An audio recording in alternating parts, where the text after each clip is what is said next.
So here we have our second example for demonstrating reader sensitivity. It's from a manual about ping pong. I like ping pong and at one point wanted to try to play it better. This book is not as well written as the John Fowles novel we just looked at. The task is easier. It's just instructional text. It doesn't have to have dialogue or scenes or anything. But the writing is not quite up to a good standard for instructional text. So I'm going to have lots of opportunities to use squiggly underlines and show how I do that to take notes while I'm reading something for reader sensitivity. It's just 2 paragraphs. I'll read them out loud. Although the server decides spin, speed, and ball placement, as a returner, you must be neutral, trying not to anticipate any server placement. You must know your options in advance and be ready for many possibilities, and the best servers disguise their serves well. To be able to return serves well, in a moment you must read the type and quantity of spin imparted on the ball, the speed at which it travels, its placement, and its depth. Nevertheless, the task is not hopeless. We can give a few guidelines for effective service return that will minimize the serving advantage. Now, if I just read these trying to learn ping pong, I would be sort of okay, but I'd be a little hazy.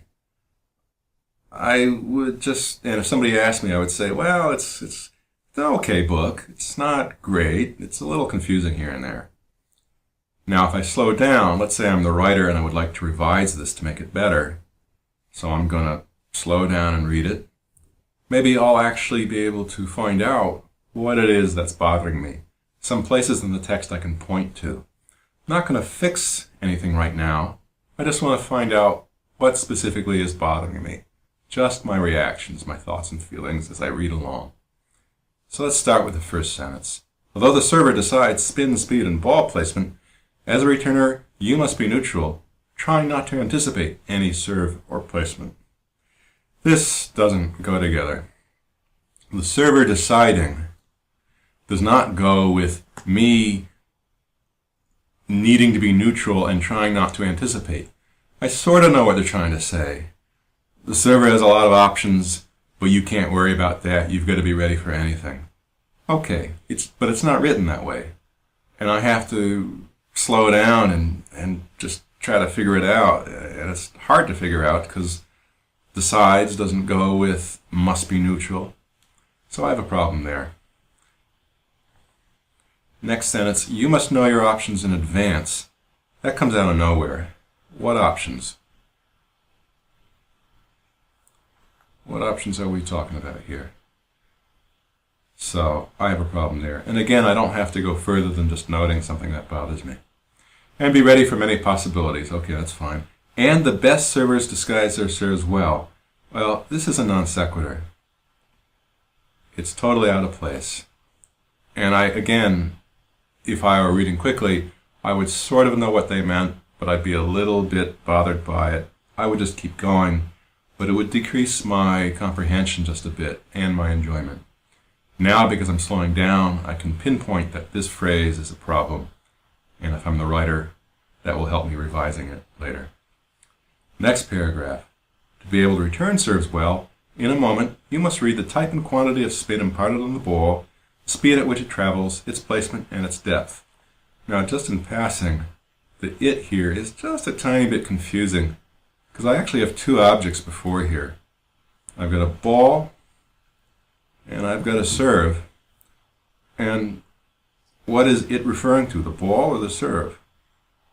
That's a minor thing. I'll get out of there. Pardon me, my computer was acting up. Let's see. So that's not a big deal, but it's slightly confusing, so I'm going to note it. Next sentence. Nevertheless, the task is not hopeless. We can give a few guidelines, etc. Where does this come from? Nevertheless, the task is not hopeless. Who said it was hopeless?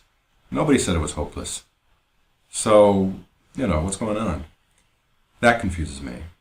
Now, if I really go back and I reread, I can kind of infer that when they say, in a moment you must read the type and quantity of spin, they're sort of saying it's difficult to do all this in just a moment.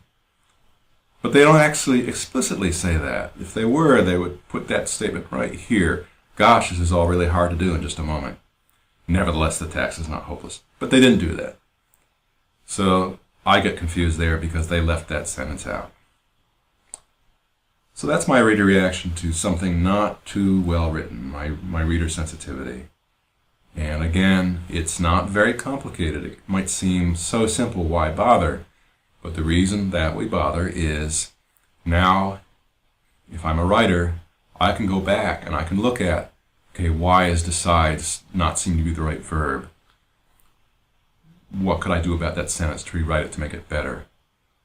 How about must know your options in advance? Do I want to keep that? Do I need to explain it?